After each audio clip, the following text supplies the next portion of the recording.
It's Saturday. It's hot as Hades, and I need to make a video before tomorrow morning. So what's the topic?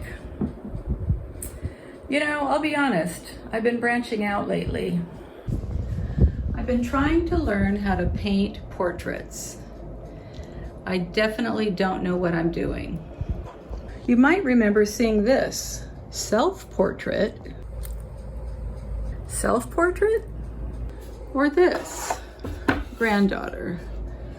Don't really have it down. I think I need to take a class. So I asked for and received the Charvin portrait colors. So this is what I got.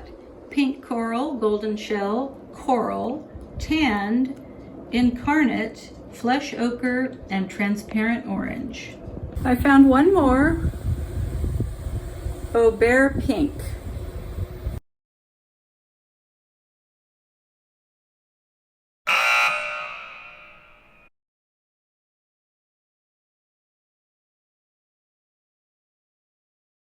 Okay, I took a picture of myself. I didn't take this picture, I already had this picture. And I'm trying to paint it, and already my drawing does not look like me. But this may be a miracle deal. You may be able to take Charvin paints and turn it into a human being. So that's my goal today. I'm only gonna paint somebody who looks like a human, not necessarily me. And don't ask me why I used purple. It makes no sense to me either. Yes, that's not me. This is Charvin's Aubert pink, and I had to add a little white to it because it's kind of a little too dark. And this is flesh ochre, and that almost looks exactly the same. Maybe I didn't clean the brush. What I'm noticing about my skin is it's actually got more yellow in it. I wonder if I should put yellow ochre. What I'm using right now, though, is called golden shell. And we have to keep reminding ourselves we are having fun. We are not super into, winning a contest with this sort of painting of a human. And I know that I'm probably, we already have established that I do not know how to paint portraits. So we know I'm probably not approaching this the right way. What's so funny to me right now is I normally mix colors, right? I don't just use them straight out of the tube. And I am using this straight out of the tube, which I would not suggest to anybody. These are flesh tones, though, that could be used for a Caucasian person. And I guess you might be able to use this on a non-Caucasian, but you would have to add to it. Well, I'm gonna do the eyes, because I figured I needed to get them in here to make this look more human and not be too freaky to paint. So I use cobalt blue, titanium white, tiny tad of yellow ochre, and a tiny tad of red iron oxide to dull it a little bit. I think this is actually lighter than my eyes are. Oh, I used the wrong color. Okay, let's start over. I mixed a color for the corneas, and now that I've done that and accidentally put it in the eye, I realize there's not enough white. Okay, let's try again.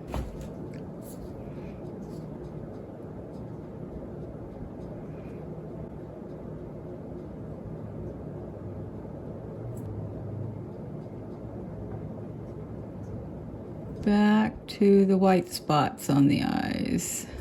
You'd think it would be white, but it's not. Well, the pupil's in the wrong place. Let's cover it up.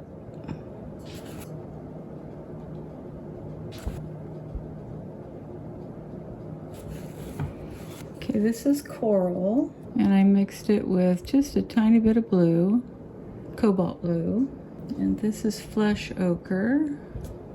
Whoops, that is the wrong color. This is tanned.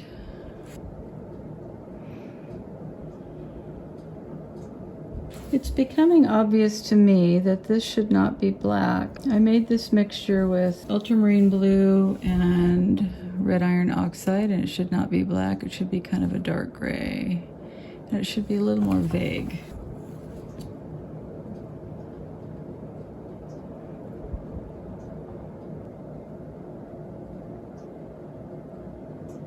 I darkened the same eye mixture, which makes a little ring around the eye.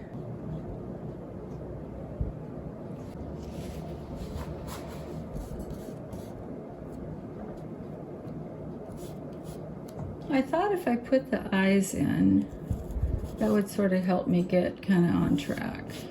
And I'm not really sure that did help.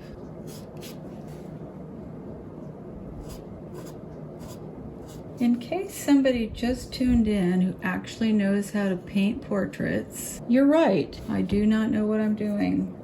It's kind of fun though. You know what kind of set me off to even try this was I was watching Portrait Artist of the Year in Britain, and I really liked that show, and I never was interested before in painting portraits till I saw it. But I think those people are not all of them, but I do think those people are pretty good. I do think I'm using paintbrushes that are too big, and this is actually probably not the best kind either. Let's see, we'll try this.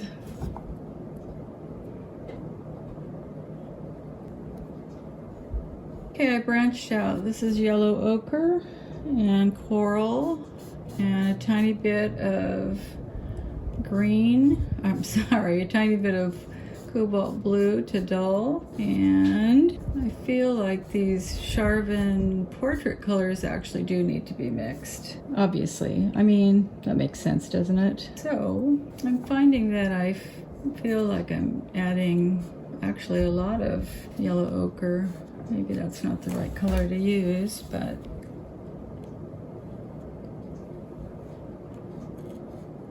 now that's transparent orange, and the, oh geez, that's terrible. The upper lip is quite, you know, my brush is too big. Now I think I've heard a lot about, actually when I was doing some research about old painters,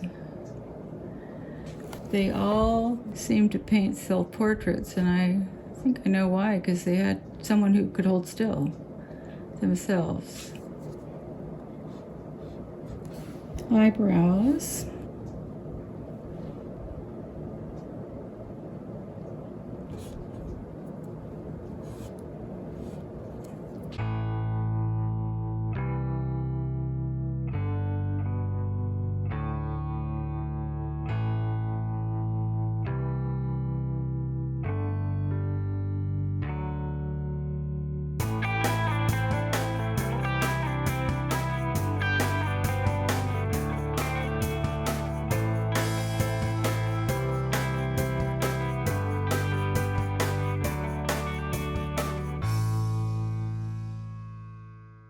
So that was alizarin crimson, and now I'm adding Cad Red Medium, and I think this makes it appear like more of the red color that it really is. It also helps you show the folds in the material. Kind of fun doing this.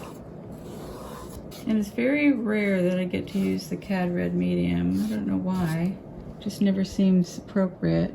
Well, I think I made my shoulder stick out too far, but I can do some negative painting to get rid of that.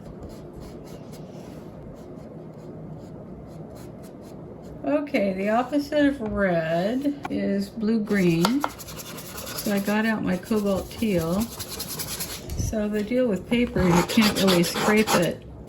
But this shoulder is like a linebacker. That's not right. I think what I'll do is use full power teal on this side and try to cover that up.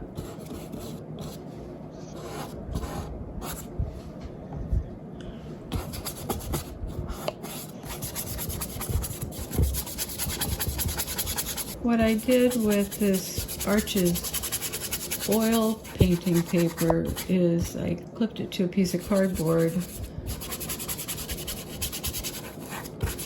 It's not sturdy enough by itself to sit right, so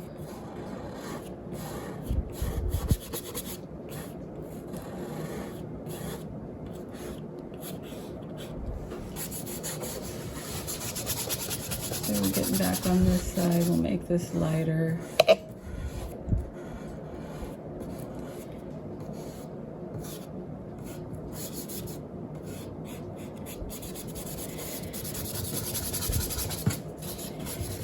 Anyway, I always feel like when I'm painting, I need to be making some really value-filled tutorial on how to paint something, or actually painting something that's gonna end up on my website, or it's a waste of time. But you know, it's just kind of like when I did the Painting Looser series. Of course, none of that was useful.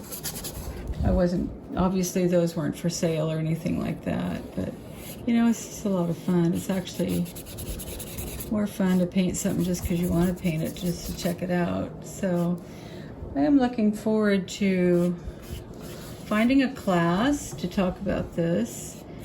I can say that the Charbon Portrait Collection is not the magic answer. It doesn't automatically make it look like a portrait. I don't know why I thought it'd make things easier.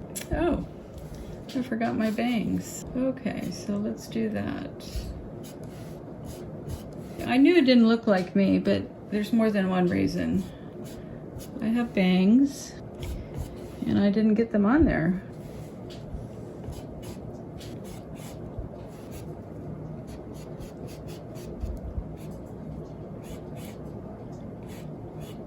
And another thing that I don't have on there is my glasses. So let's see if that helps at all. So right across the bridge.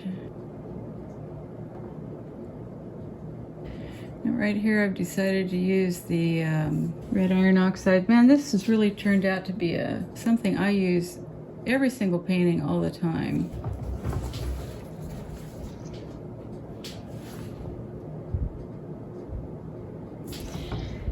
Now, my glasses have this little red thing here. I want it to show up, but it's kind of almost the same color. But you know what I could do is add just a little accent right here above it to make it stand out. I don't know if that'll do the trick. Let me add another little dot maybe. Okay, well anyway, so much for that. So now we gotta put the nose piece.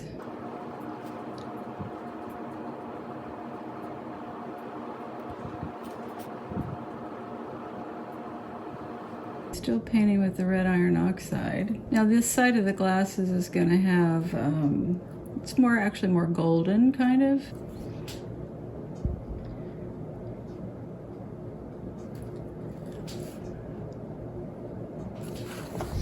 And I also have that little red dot over there. They're a little unequal, so I'm going to widen this. And it's easier to make this thicker than it is to make the right side thinner.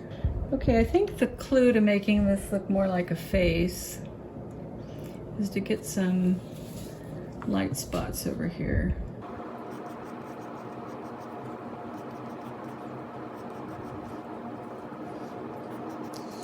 And probably I should have done this before I put the glasses in, because the glasses are kind of in the way.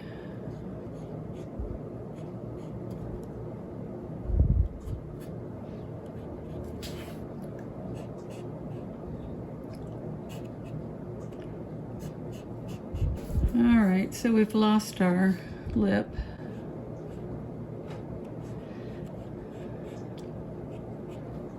Okay, winding it up. A person who does not paint portraits, who has tried unsuccessfully a couple of times, has painted another portrait.